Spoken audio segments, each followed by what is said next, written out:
भटकने के लिए ये शरीर नहीं दिया। अगर ये शरीर मिला है तो भगवत कीर्तन करने के लिए, भगवत भजन करने के लिए, भगवत स्मरण के लिए मिला। बड़ी मुश्किल से प्राप्त होता है। पूर्व में क्या थे तुम पता नहीं, कौन सा जन्म था तुम्हारा पता नहीं।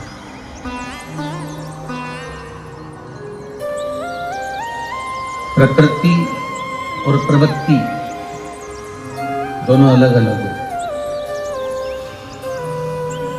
प्रकृति और प्रवृत्ति दोनों अलग है।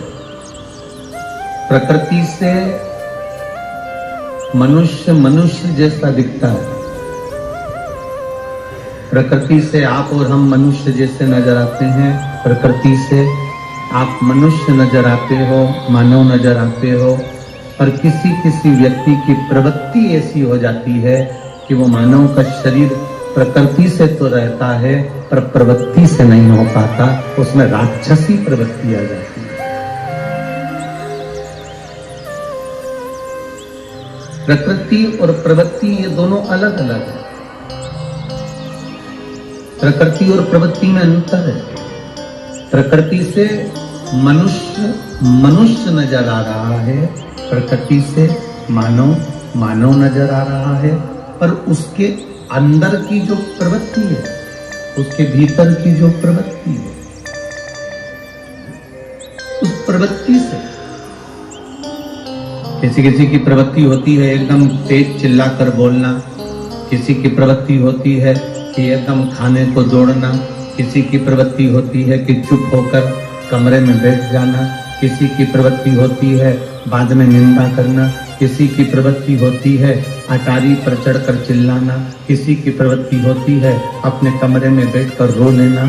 तो प्रकृति से तो तुम मनुष्य हो, प्रकृति से तो तुम मानव हो, पर प्रवृत्ति हम अगर जरा जरा सी बात में चिल्लाकर दौड़ रहे हैं, हम जरा जरा सी बात में खाने को दौड़ रहे हैं, तो ये हमारी शेर जैसी प्रवृत्ति है, श्वान जैसी प्रवृत्ति।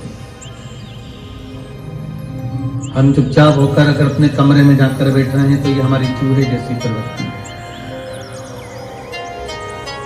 प्रकृति से मनुष्य हो सकता है, प्रकृति से मानव हो सकता है, पर प्रवृत्ति से हम कुछ और बन जाते हैं।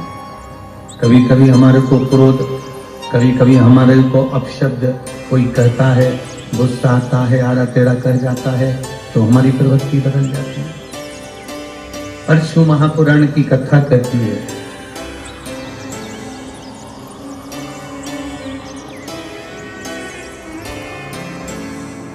दो जगह ब्रेक बहुत जरूरी है।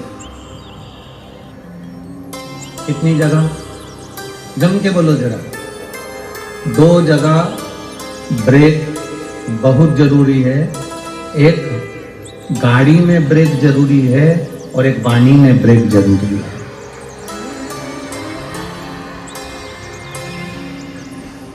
दो जगह पर ब्रेक बहुत जरूरी है। एक गाड़ी में ब्रेक जरूरी है और एक वाणी में ब्रेक जरूरी है।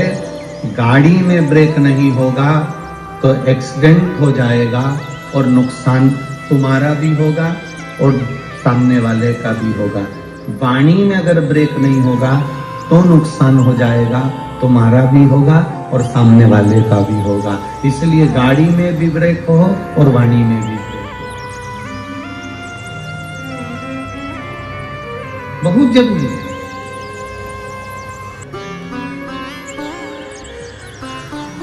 अगर ब्रेक नहीं तो वो गाड़ी का मतलब क्या है? गाड़ी में सारे फंक्शन हो,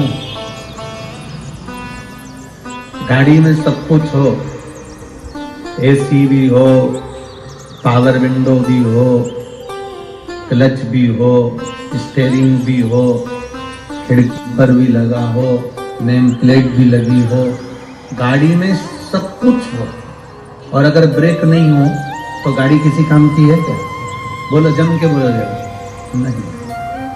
गाड़ी में सब कुछ हो और ब्रेक ना हो तो गाड़ी किसी काम की नहीं रहती।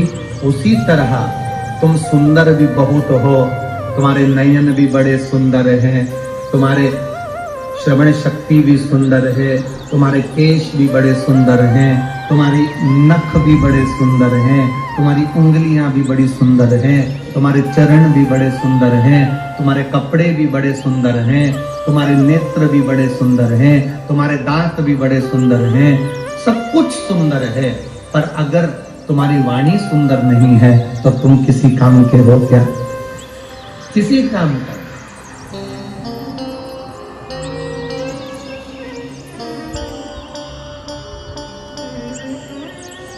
सफर कब अच्छा है? जब हम सफर अच्छा हो। सफर कब तक अच्छा लगता है? जब हम सफर अच्छा हो। खेतान जी, यहाँ लोग बड़ी दूर दूर से कथा सुनने भोजन देता है, पा लेते हैं, नहीं मिला तो भी शिव नाम लेकर भगवती स्मरण में डूबे रहते हैं।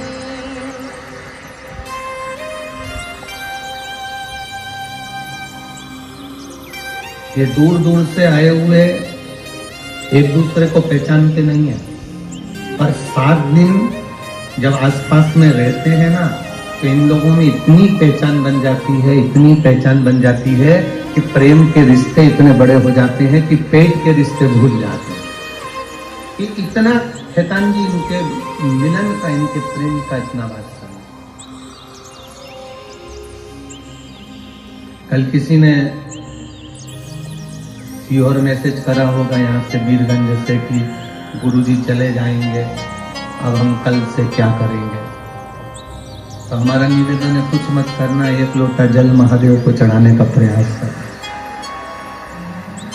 1 लोटा जल देवादिदेव महादेव को चढ़ाने का प्रयास करिए, भगवान शंकर का गुणगान करने का प्रयास करिए, शिव तत्वों को जानने का प्रयास करिए। ठीक है, करो, जितना बन सके भगवत नाम जपो, जितना बन सके भगवत स्मरण करो।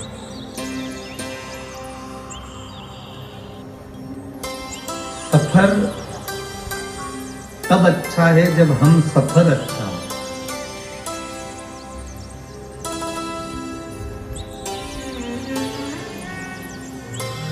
जितने लोग बैकुंठ जाने, भजन करने वाले के, भगवान की भक्ति करने वाले के प्राण छूटते हैं तो भगवान विष्णु रथ भेजते हैं, पार्षद भेजते हैं, उनके दूत भेजते हैं और वो उनको बैकुंठ लेकर जाते हैं। जो व्यक्ति पाप करता है उसके लिए यमदूत आते हैं, यमलोक से उसको लेकर जाते हैं। केवल एक देवादिदेव महादेव का भक्त ऐसा होता है, शिव महापुराण सुनने वाला ऐसा होता है, शंकर भगवान को जल चढ़ाने वाला ऐसा होता है, शंकर भगवान का गुणगान करने वाला ऐसा होता है, श्री शिवाय नमस्तुभ्यम बोलने वाला ऐसा होता है, नमः शिवाय, ओम नमः शिवाय, महामृत्युंजय का गुणगान करने वाला, शंकर को मानने वाला जो शंकर का भक्त होता है, केवल वही एक ऐसा होता है जिसके लिए महादेव किसी गण को लेने नहीं भेजते, स्वयं नंदी लेकर आते हैं और बिठा कर लेकर जाते हैं। जिसको लेने के लिए स्वयं महादेव आते हैं। सारे देवी देवता अपने अपने पार्षदों को भेज देंगे, गणों को भेज देंगे, देवताओं को भेज देंगे, पर महादेव किसी को नहीं भेजते। महादेव अपने गणों को, अपने भक्त को लेने के लिए इसलिए नहीं भेजते क्योंकि भगवान शंकर के जितने गण हैं, किसी के 12 आंखें हैं, किसी के 12 हाथ हैं, किसी का मुख नहीं है, किसी का शरीर नहीं है, किसी के दांत बड़े हैं, कोई भयंकर काला है, कोई भयंकर रूप वाला है। मालूम पड़े शंकर जी का कोई भगत प्राण छोड़ रहा हो, उसको मरने में 10 मिनट की देरी हो और शंकर भगवान का कोई गण आकर खड़ा हो जाए तो वो 5 मिनट पहले ही मर जाएगा। इसलिए शिवजी अपने भक्त को लेने के लिए गण नहीं भेजते। महादेव अपने भक्त को लेने के लिए, शंकर की कथा सुनने वाला, शंकर पर 1 लोटा जल चढ़ाने वाला, शिव भक्ति करने वाले के लिए मेरा महादेव गण नहीं भेजता। मेरा महादेव खुद नंदी लेकर आता है और अपने भक्त को लेकर जाता है। वो स्वयं आता है, कोई दूसरा नहीं। महामृत्युंजय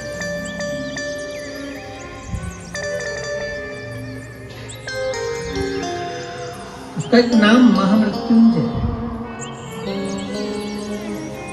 जो मृत्यु पर विजय प्राप्त करे, जो मृत्यु को जीत। मौत सामने खड़ी हो, इधर यम के दूत खड़े हैं और इधर मेरा महादेव स्वयं खड़ा है। यम के दूतों की सामर्थ्यता नहीं कि महादेव के सामने अंदर प्रवेश कर।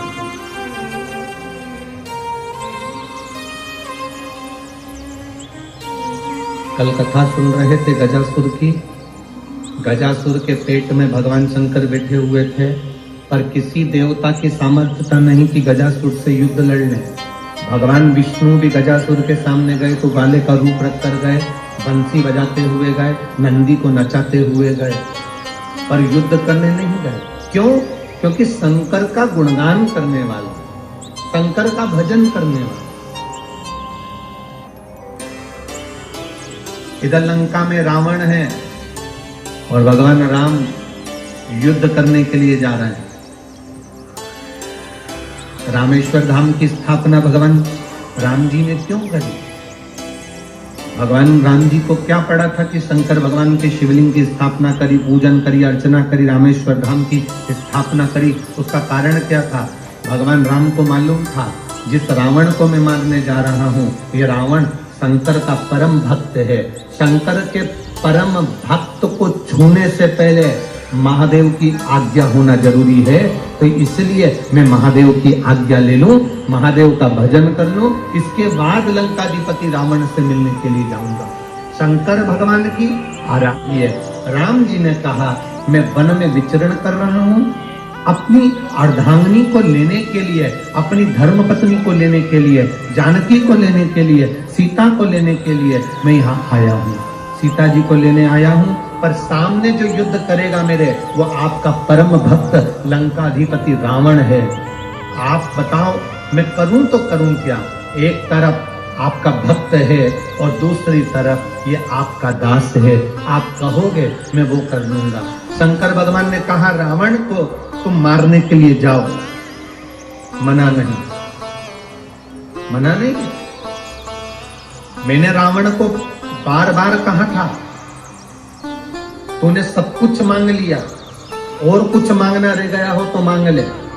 रावण कहता है जब मेरे पास सोने की लंका है, रावण कहता है सबको अपना बनाकर रखा है, मेरा बाल बाका नहीं हो सकता। पर शिव महापुराण की कथा कहती है कर्म के गति के आगे कोई ग्रह काम नहीं करता, आखिरी में व्यक्ति को भोगना पड़ता ही है। कर्म गति बड़ी विचित्र है।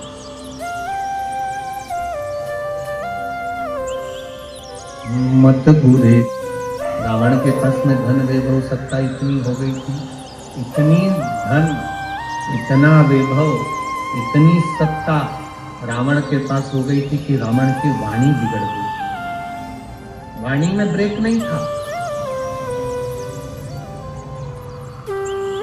दो जगह पर ब्रेक की जरूरत होती है, गाड़ी में और वाणी में। रावण के पास में जब धन आ गया, सोने की लंका आ गई, परिवार बढ़ गया, कुटुंब बढ़ गया, वो वैभव बढ़ गया, सारे ग्रह उसने बंदी बना लिए, देवताओं पर आक्रमण कर दिया, सारी सत्ता उसके पास में आ गई, तो उसकी वाणी बिगड़ गई। वाणी में ब्रेक नहीं रहा, सगे भाई को लात मार कर निकाल दिया, अपने नाना का अपमान कर दिया, ब्राह्मण संत गुरुजन का अपमान में लग गया, और आखिरी में हुआ क्या? जिसकी वाणी में ब्रेक नहीं होता उसकी गति बड़ी बुरी होती है, बड़ी ब्रेक नहीं होता वाणी। श्रेष्ठता की वाणी नहीं बोलता। अभी कथा में कहा गाड़ी में पावर विंडो है, वाणी में गाड़ी के अंदर स्टीयरिंग है, कांच है, बम्पर है, सीट कवर है, क्लच है, सब कुछ है, और गाड़ी में अगर ब्रेक नहीं तो किसी काम का नहीं। आप बहुत सुंदर हो,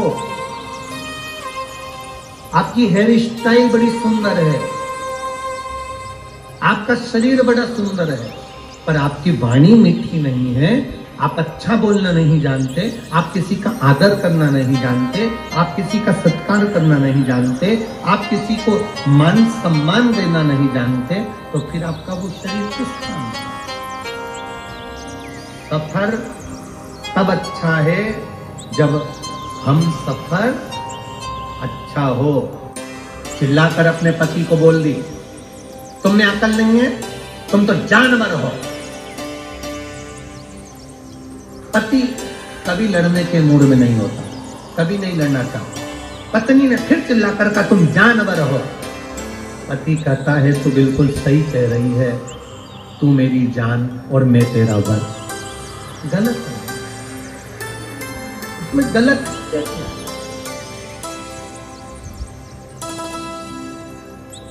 अब बहुत सुंदर दिख भी रहे हो, बहुत सुंदर तुम लग भी रहे हो, तुमने सफर करने के लिए मठरी भी बना ली, समोसा भी बना लिया, कचौड़ी भी बना ली, खुरमे भी बना लिए, ठेहुआ भी बना लिया,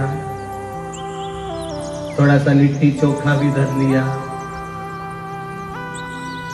तुमने सब कुछ रखा। एक के अंदर तुमने सारा सामान रख लिया।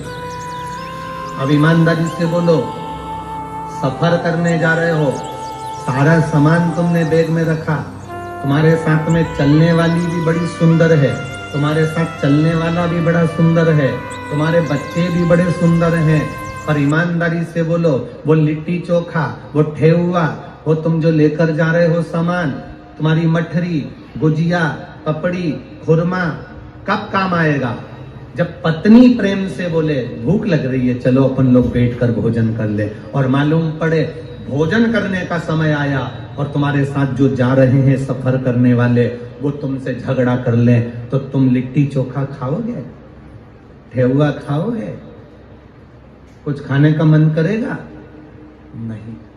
साथ में जो जा रहा था उसने इतना विवाद कर दिया, इतना विवाद कर दिया कि मन खाने में नहीं लगा, पूरा सफर बिगड़ गया। फिर मन में सोच रहे हो, इससे तो नी आती, बोलो बोलो जम के, नी आती तो अच्छा था, कहां इनके चक्कर में आ गई, कहां मैं इसको लेकर आ गया। बस आपस में सफर लंबा है, हम सफर अच्छा होना चाहिए, और हम सफर का मतलब ये नहीं होता कि सुंदर हो, हम सफर का मतलब होता है जिसकी वाणी में मिठास हो और हृदय कोमल हो, वो हम सफर है। क्या काम का? किसी किसी के यहाँ ठेहुआ बनता है गुड़ का, जानते हो ना आप लोग? जानते हो? वो आटे में गुड़ मिला के, शक्कर मिला के, आटे के अंदर पानी में पहले गुड़ घोल लेते हैं, शक्कर घोल लेते हैं, फिर आटे में डालकर उसको उसन के गोल बनाकर घी में तलते हैं। क्या बोलते हैं उसको? ठेहुआ, पुआ। तुम तो समझ गए ना, बस बहुत है। तुम्हारे चक्कर में हमारा ठेहुआ निकल जाए, उसका मतलब है तुम समझ जाओ, बहुत है।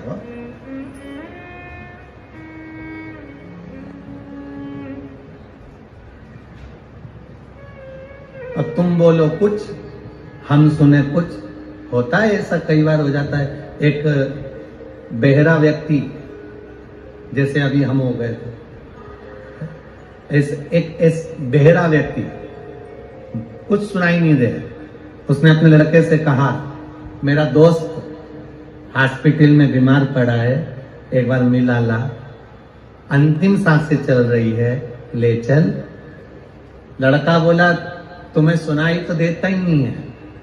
तो कहने लगे, क्या हुआ, देख लूंगा, जो बोलेगा मैं उसके होठ से पहचान जाऊंगा, उत्तर दे दो। तुम्हें सुनाई तो देता ही नहीं है। पिताजी ने छोरे से कहा, ले चल, मैं तेरे हाथ जोड़ू, मेरा पहचान वाला है, बहुत परिचित, पुराना है, रिश्तेदार है, ले चल। चलो, गाड़ी में बिठा कर ले गए। अब बुजुर्ग व्यक्ति, इसको मालूम है कि प्रश्न कैसे करना चाहिए और उसका उत्तर वो क्या देगा, तो उसके उत्तर में अपने को क्या बोलना चाहिए, भले नहीं सुनाई दे अपन तो बोल देंगे। अब ये बहरा व्यक्ति गया, वहां जाकर इसने पूछा कैसे हो। अब जो बहरा होता है ना उसको लगता सभी बहरे हैं। अब जो पलंग पर पड़ा था हॉस्पिटल में, ये चिल्ला कर बोला कैसे हो, तो इसने कहा शरीर में बड़ा कष्ट है, मर रहे हैं। तो इसने कहा भगवान की बड़ी कृपा है, बड़ी कृपा है।